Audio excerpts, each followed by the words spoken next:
Folks, welcome. It's good for you to join us. We've decided to embark on a new journey this year, and we would like to introduce to you a new video series called Wise Words.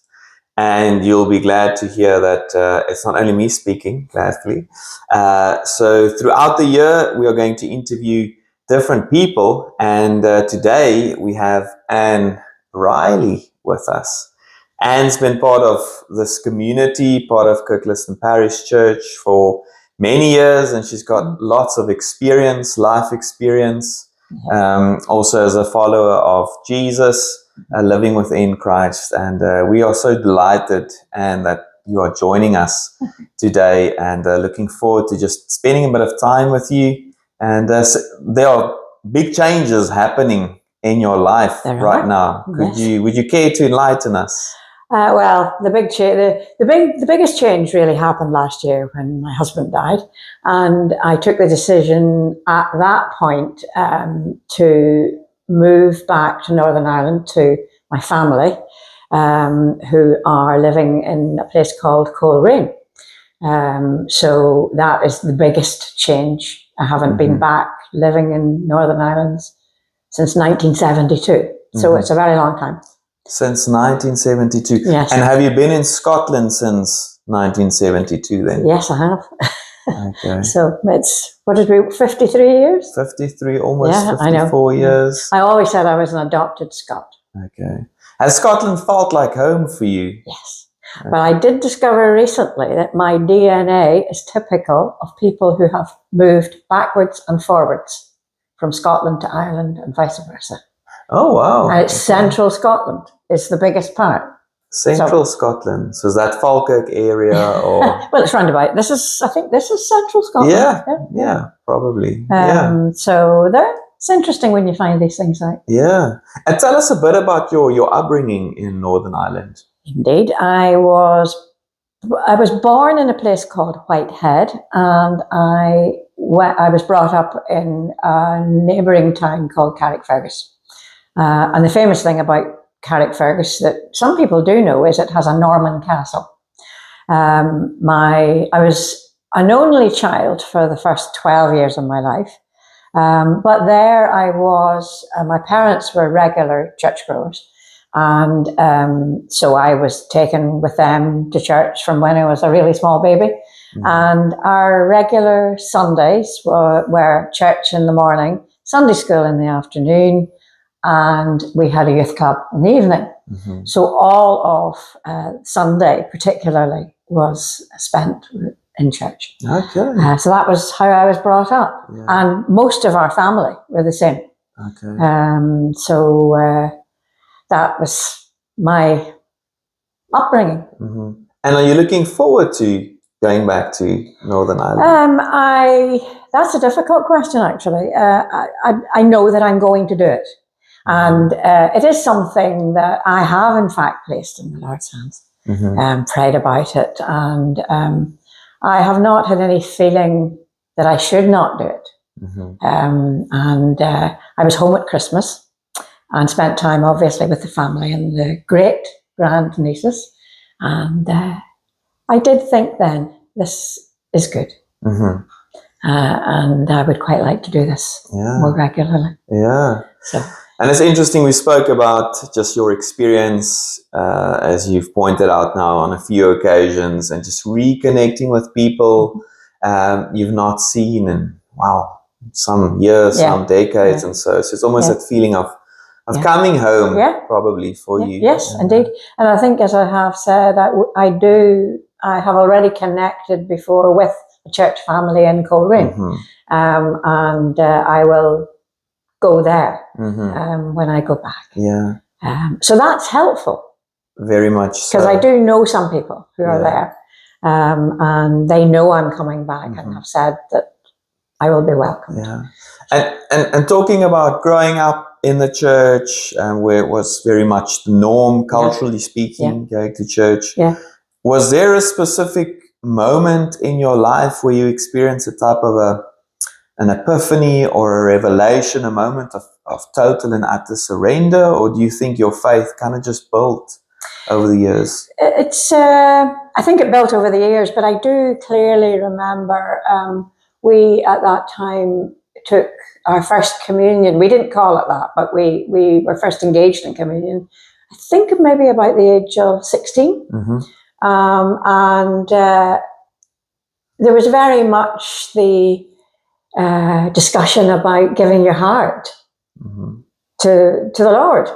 And we had classes before, and again, that was part of the classes that, you know, were we ready to do this? Mm. And I do remember that moment when I did clearly say Mm-hmm. that I was giving my heart to the Lord Jesus. Mm-hmm. And that feeling, it was a wonderful feeling. Mm-hmm. So that, I would say, would be the time that I did Mm-hmm. give myself to the Lord. Yeah. I think, I don't know whether, you know, there was a point at which it became more difficult from when I went into nursing, because Sundays were not church based. They were looking after people based. And I think it's sometimes you can perhaps, what's the word I'm looking for, sort of sidestep a little. Mm-hmm. I always went to church.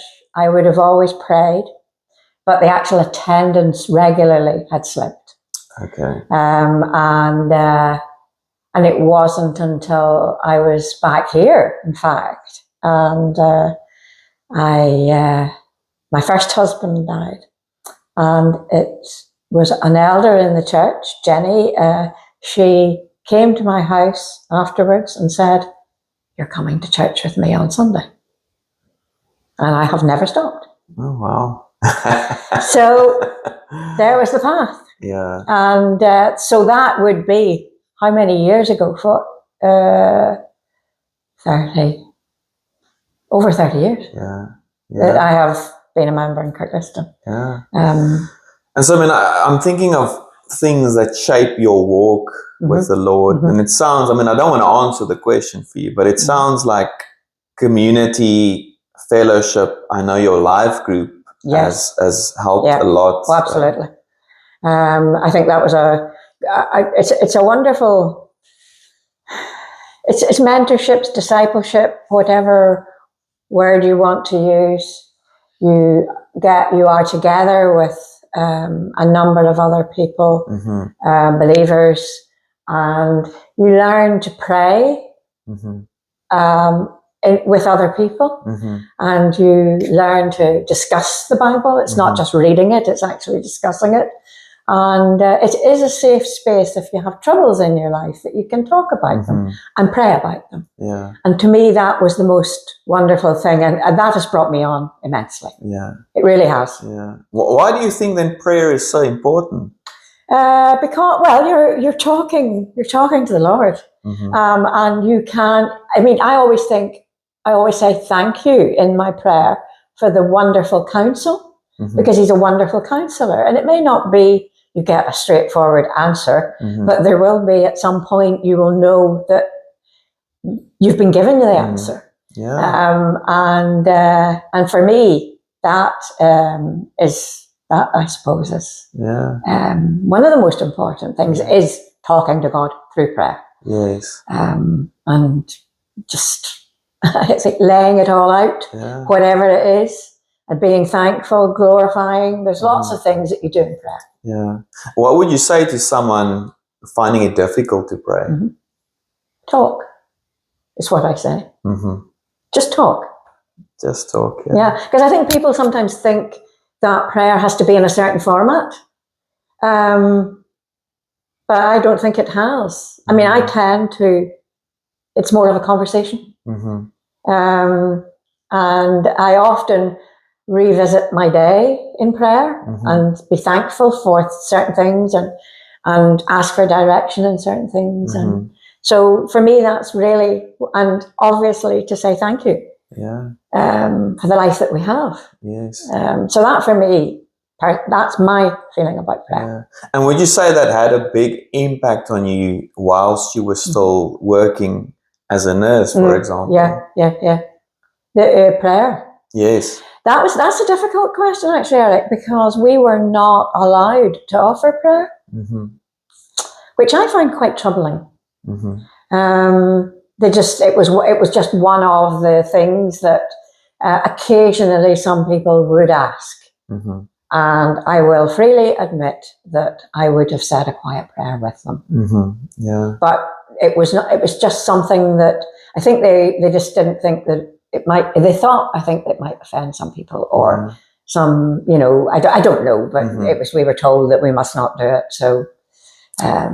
So for someone who doesn't know you, how would you describe to them your career, what you did? Well, I started out obviously in general nursing, but I went into accident emergency. That was my kind of specialty. Then I went into midwifery, delivered lots of nice babies, and they were beautiful babies. And then I decided at that point that I wanted to see more of the babies growing with their families and what was the next step. And so I went into health visiting. And that is really when I started becoming much more involved with bereavement. Because I worked in a surgery where they were very keen that people who'd lost a loved one were visited. And someone that knew them would visit them. And I then moved into genetics.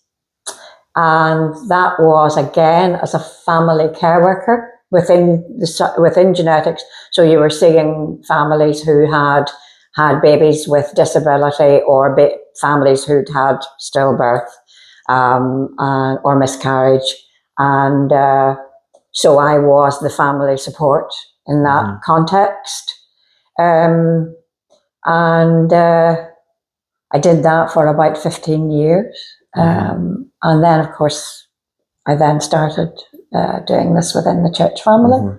So it is something I've always kind of, looking back on my life, I think that was what I was here to do somehow or another. It's just happened. Yes. And it was something we were trained to do when I was at college.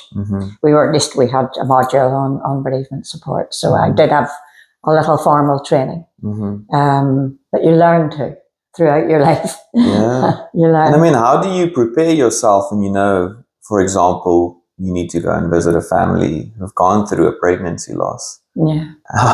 How do you cope with that, and how do you prepare for something? Yeah, well, I don't think I have any.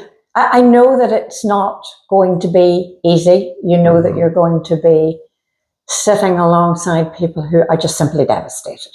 And the one thing that I learned was that apart from that immediate loss, it's the loss of the future. Because people plan, they talk about the baby and what's going to happen with the baby. And there's lots of things that people plan. And that's one thing that they lose. And one thing I did also learn were that people will always know the age that the child would have been and what they would have been doing, because they often speak about that. So that I think what I found was what I was there to do was to hear the story. To hear the story and to hear the story of what happened. Yeah. And also sometimes to hear the anger. Because people did often feel very angry. Yeah. It was sometimes necessary to find someone to blame. And you just simply had to listen and take it on board. And sometimes identify help that people needed. Yeah. And sometimes it was through church families. And, at some point there was counselling available that, you could signpost people to. But in that particular job, I followed families through to the next child being born. And that was a huge privilege because you saw that turnaround. Yeah. So that was the biggest learning curve, really, was that particular role. Yeah. And I still remember people from all those years ago. You just remember. Yeah. And it was a privilege to share, to be honest. I felt it was a privilege to be. And also, too, I was not a member of the family. That was also important because people were free to say whatever they thought and felt. So that was also a big part of it. You know, you were the unknown person. Yeah, the unknown person. But as you said, I mean, a huge honor and privilege just to draw alongside people as they go through this grief. And I mean, we going through what we have gone through with George as well. It's often you just have this need to share your story with someone else, and it's so. I don't even want to use the word therapeutic, but it's very healing knowing that there is someone just willing to it gives him a place. Yes. You know, someone else knows. Yes. And he's in that space. Yeah. You're talking about him. Yeah. And I think that's really important for us as followers of Christ is to enter into those really uncomfortable, difficult spaces with people. Yeah. I think we live in a world where we are conditioned to avoid any and all suffering. You know, we drink a lot of things, we do a lot of stuff just to avoid suffering. And you know, purposefully placed yourself in a position where, you know, you spent a lot of time with people who were grieving. We're hurting. But I think the other thing that I should say is that I usually prayed on that doorstep to have the right words. Yeah. And I think you're asking, how did I feel? But I felt that it wasn't just me that was going in there. You know, I actually didn't always get the right words, but in the main, I just prayed that I would be given the right words. And I think that was my kind of, I can't use the word armor, but you know, it was the preparation. Would you say then it almost becomes more than just an occupation or job, but it becomes a vocation for you to step into that gap, to almost mediate something of the Lord's presence as you minister to people? And some people did want to talk about that. Some people were troubled by their own feelings about church. I think they felt they'd been, how's the word? Not neglect is the wrong word, but they had been, the Lord had not given them what they wanted, and so they felt really quite, you know, where is He in all of this? I think with the word sometimes used. Yes. And you know, you could talk about that. Yeah. And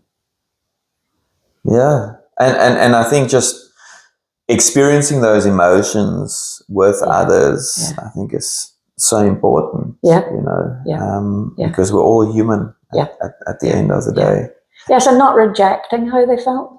Because that's sometimes easy to say to people, oh no, it's not you, you shouldn't really feel like that. You know, what they feel is the right thing for them to feel. How was your own loss and experience of loss shaped? Last year, or the year? Over the years. I mean, shaped your understanding of God. Oh yeah. Well, I know I couldn't have done it without. I think that the one thing I have learned is that every grief is different. I've always had that feeling in my mind that the grief you feel is dependent on the relationship you had with whoever the individual is in your life. And because I know that my first loss was when I was in my mid-40s, and the most recent was just last year, and they're just completely different. And maybe I'm understanding it more because I've experienced it, but I just recognize something different about it. And I don't even know that it has helped to have had it be bereaved before, because it is so different. So that, but I do understand it. I understand that it's necessary to grieve, and also to grieve in the way that you want to grieve. Because people often have ideas about what you should and shouldn't do, and I think you do whatever's right for you, not what anyone else thinks. Yes. So that would be the one thing I've often said that to people. If you want to do that, that's okay. So that I've learned that you know, you need to do different things to make you feel better. Yeah, exactly. So people are almost, they need to take the agency with regards to their own process Yes. of grief. Yeah. What message would you give to those at the start of the year going through a difficult time of loss, whatever loss that might be, maybe the loss of a job or loss of a friendship or even loss of a loved one? Yeah, well, I think that the advice, difficult to give advice really, but I think that to seek out someone that you feel safe to talk to about it. And that was the one thing I've put in here somewhere. The church family is a great resource. If you need to talk, pastoral care is there. And that sort of came into my mind because really, again, it may not be somebody that you already know and that somebody who will listen to how you feel. And I think that often in families it can be difficult because everyone has their own agenda and their own grief. And I think if you find that someone who's willing to sit with you and just listen. And that's what pastoral care within the church, they do that. And of course we have our minister who is also pastoral and who will come and listen and pray. And I think that can be helpful. And I think that's an invitation to everyone and anyone. Yes, making use of, I almost want to call it a service that's there. What gives you hope, Anne? What gives me hope? The fact that I'm still here and still going forward. And that's what I have been praying about, is that the Lord will keep me focused and going forward in the path that's right for me. That is my prayer. And has been. And somehow or other, I think I find that a great help. I do. And what keeps you up at night? What like world matter or world issue troubles you to the point where you're like, wow? I honestly don't know, because I'm a very good sleeper. Sometimes I get nights where I put up my brains on little wheels and there's things go round and round. But in the main, again, I think what's going to happen will happen. You know, in terms of the world matters. And again, we feel, I read somewhere very recently that, you know, God will say so far and no further in terms of the future of the world. So, you know, I therefore don't dwell terribly much on it. I think there's a degree to which it is in God's hands. See, that is wisdom right there, I think, for sure. Earlier, you spoke about the importance of prayer, but you also referred to scripture. What is your go-to scripture? Oh gosh, I don't know. I am not a fortunate person who can remember all these verses. I know them when someone else says them. But I mean, the straightforward one is that I love the Lord's my shepherd. I actually have got up on there. Can I move? Am I allowed to move for a moment? You are more than welcome to, for sure. And I'll remove that from there. Now, I have in here, it's a little book, they're just different verses, so I can get some out here. Now, when I pray, you answer me and encourage me by giving me the strength that I need. And that's really going back to what I was saying. And so there's, I think, I'm not quite sure how many are in here, but there's quite a few, but you can pick out a verse for each day of the month and just dwell on it.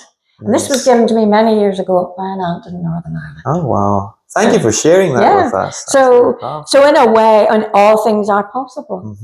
You know, these are the ways, in fact, that I pick these things up. But I know there are others who can quote very many verses. But Lord's my shepherd. There's lots of things that I do love. And the Psalms. I often tend to go to the Psalms. There's so many wonderful things in there too.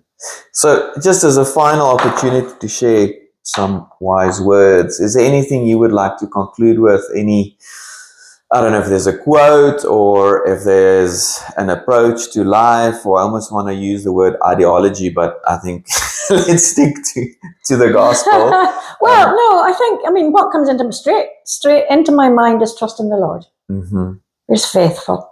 And I think the other thing that I always think about is that we were talking about grief earlier, and God gave his only son, who was God made in flesh. He gave him to the world for a period of time. And Jesus showed us how we should live our lives. He was of the people, and he made no judgments.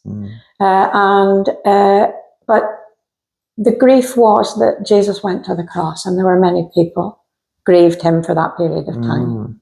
And so grief is known through that story. So I always thank the Lord for that each night, for that gift, the best gift he could possibly give for the forgiveness of our sins. Give his son. That's so powerful, Anne. And thank you for just sharing that in such a very eloquent way. And I've actually not thought of it in such a way, but because Jesus suffered and grieved, he knows what we are going through as well. And I know that your grief is very much raw, and I think even more so we appreciate you taking the time. I know it takes up a lot of capacity to talk about these things and to reflect, and we so value you as a person, and we know that this is just goodbye for the time being, that you will come and visit us throughout the year. But just on behalf of everybody in the congregation, just want to thank you for all you've done, sowing seeds into his kingdom, and just drawing alongside people. And the fact that you see that as a privilege speaks volumes of just your character and person. So thank you for who you are, and for allowing God's grace and mercy to flow through you to others. And I too thank the church family in Kirkeston. I would not be here today being able to talk about all of this if it weren't for them. And that's all I can say is a huge thank you. That's very kind of you, Anne. God bless you on this journey, and may he provide you with all your needs in this adventure to come. Thank you. Amen. Amen.